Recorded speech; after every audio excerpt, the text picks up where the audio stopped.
जय माता दी। नवरात्रि के 5वें दिन की हार्दिक शुभकामनाएं। आज माँ स्कंद माता की कथा के बारे में जानते हैं। पौराणिक कथा के अनुसार बहुत समय पहले जब भगवान शिव का विवाह देवी सती से हुआ था, तब सती ने अपने पिता द्वारा आयोजित महायज्ञ में खुद को यज्ञ की अग्नि में भस्म कर दिया था। तब भगवान शिव अत्यंत क्रोधित हो गए थे और सब कुछ त्याग कर देवी सती के वियोग में गहन तपस्या में चले गए थे।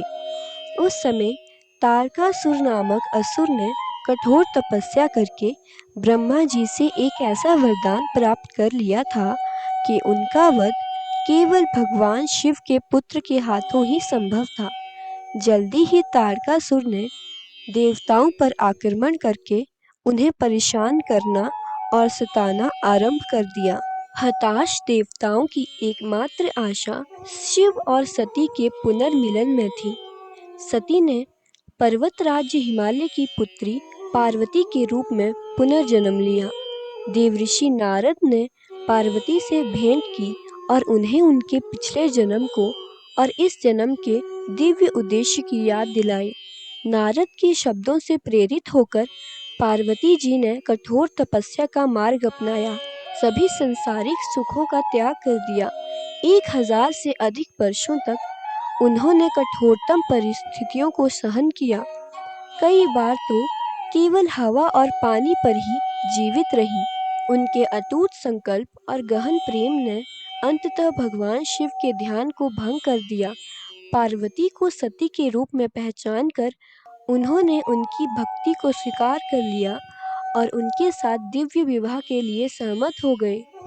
जब भगवान शिव की ऊर्जा माँ पार्वती जी के साथ संयुक्त हुई तो एक उग्र बीज उत्पन्न हुआ।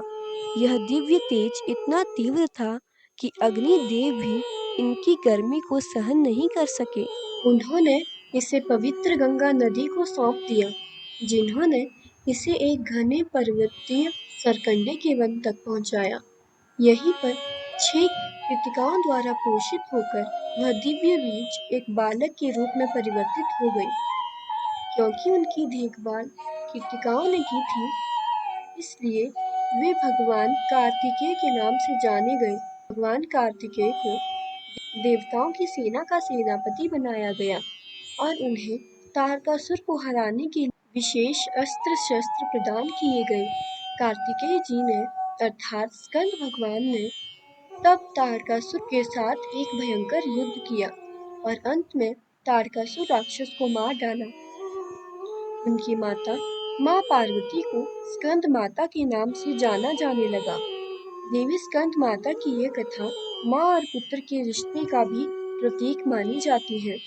जब माँ स्कंद माता की पूजा की जाती है तो उनकी गोद में विराजमान उनके पुत्र भगवान स्कंद की अपने आप ही पूजा हो जाती है।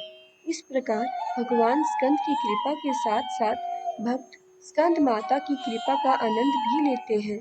अगर आपको ये कथा पसंद आई हो तो प्लीज़ लाइक और सब्सक्राइब करें और इसे अपने परिजनों को भेजें।